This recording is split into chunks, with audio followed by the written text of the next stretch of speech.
quando a fé se transforma em medo, até a inocência pode ser condenada.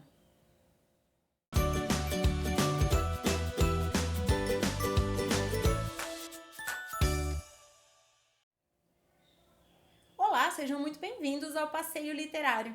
Eu sou Priscila, sou psicóloga, biblioterapeuta e a nossa experiência de hoje será na companhia do livro Vardo, A Ilha das Mulheres, da escritora inglesa Keiran Millwood Hargrave.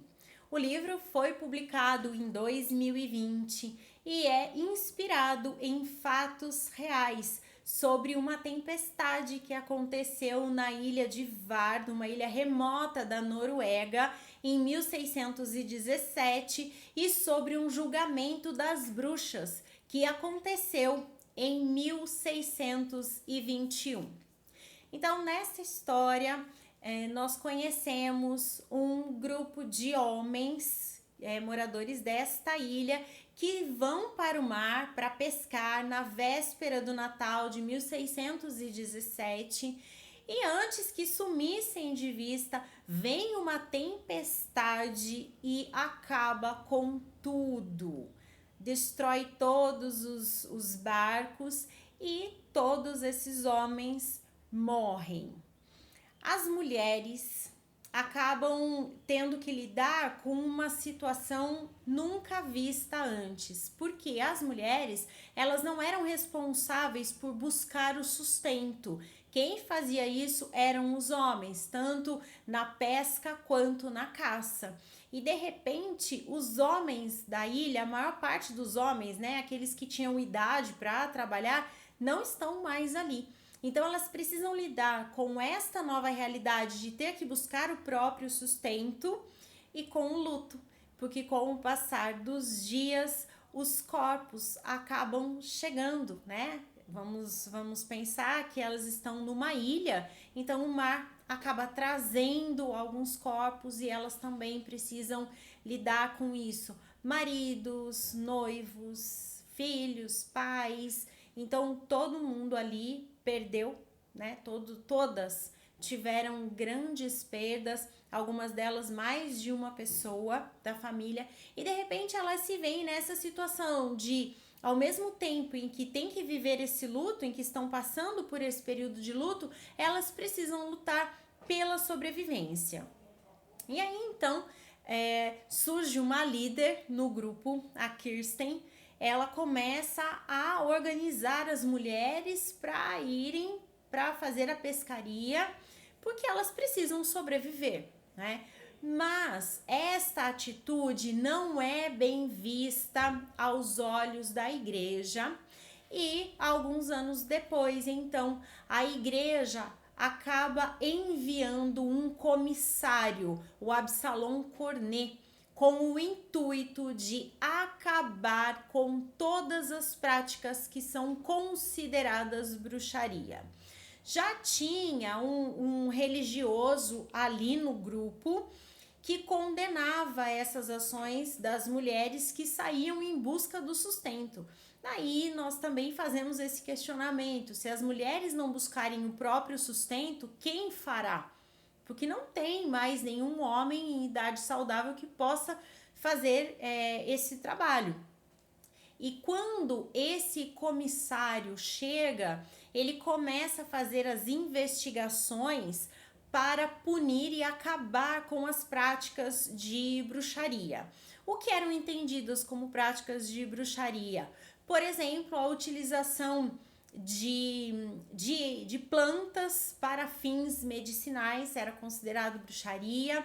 Algumas práticas de origem indígena também eram consideradas bruxaria, especialmente porque não condiziam com as práticas da igreja.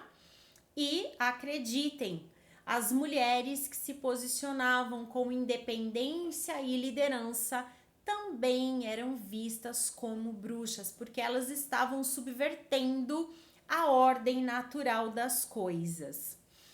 Esse comissário que chega e começa a fazer essas investigações, ele é recém-casado, ele se casou com uma jovem, a Ursa. Eles mal se conhecem porque foi aquele casamento que ele combinou com o pai da moça. A moça acabou aceitando e então ela se casa e logo deixa a família e vai para essa ilha remota onde só tem aquele povoado, é tudo muito restrito, e ela acaba estreitando laços com a Marém, que é uma das jovens que toma a iniciativa para fazer as coisas, fazer o que precisa ser feito. Elas acabam desenvolvendo uma amizade mais íntima, mais aprofundada, e isso também traz algumas repercussões na história.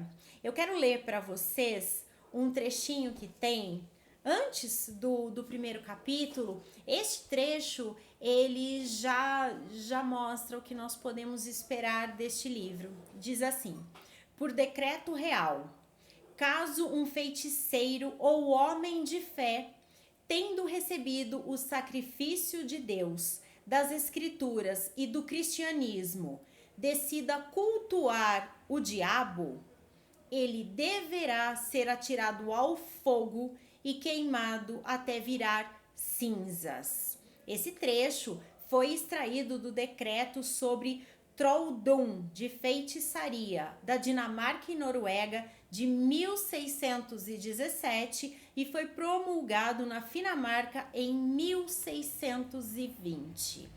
Este trecho dá o tom do livro, né? Nós já conseguimos pensar mais ou menos o que esperar desta obra, que foi uma verdadeira caça às bruxas. Então, como eu disse no início, essa obra ela é inspirada em fatos reais, porque de fato essa tempestade aconteceu em 1617 e houve essa perseguição às bruxas.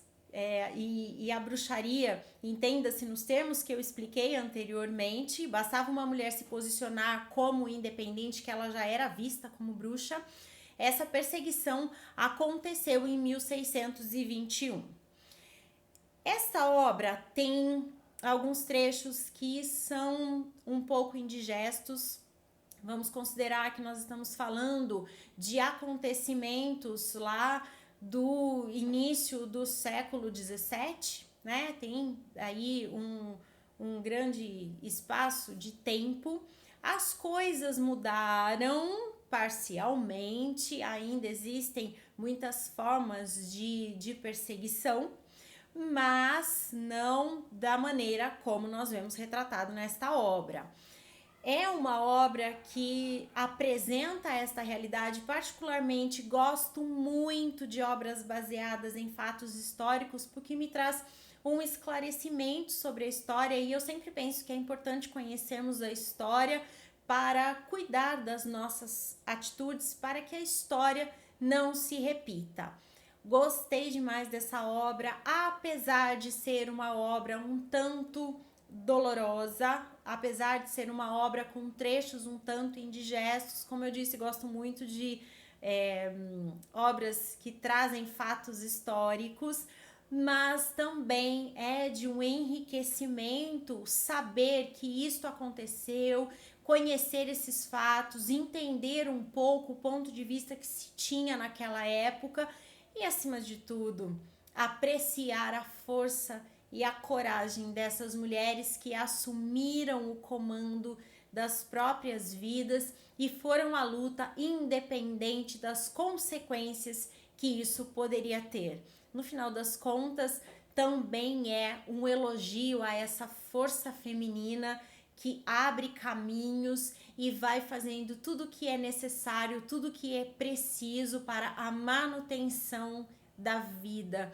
Quantas mulheres assim nós conhecemos, né? Hoje em dia, quantas mulheres batalhadoras que, independente das consequências que possam ter, vão à luta sem medo, com toda a coragem, com toda a ousadia. Isso em outros tempos poderia sim ser considerado bruxaria. Então podemos entender que, pelo menos neste aspecto, houve alguma evolução nessa compreensão sobre a necessidade da sobrevivência e também, por que não dizer, sobre um respeito ao trabalho do outro, sobre um respeito ao trabalho e ao esforço, ao trabalho e ao empoderamento feminino. Ainda há muito que se caminhar nesse sentido, mas esta obra nos traz algumas reflexões também sobre este assunto. Não sei se você conhece essa obra, eu vou deixar aqui na descrição um link caso você queira adquirir este livro. Se você conhece essa obra, deixa aqui nos comentários como foi a sua experiência, se você gostou, se você gosta de livros inspirados em fatos reais ou se você não gosta, deixa aqui nos comentários. Se você gostou deste vídeo, não se esqueça de curtir, de compartilhar com seus amigos e de convidá-los para fazer parte da família Passeio Literário. Se você está chegando aqui agora, te dou as boas-vindas e te convido também a se inscrever no canal. Vou ficar muito feliz em ter a sua companhia por aqui. E eu volto em breve com mais literatura para vocês. Até lá!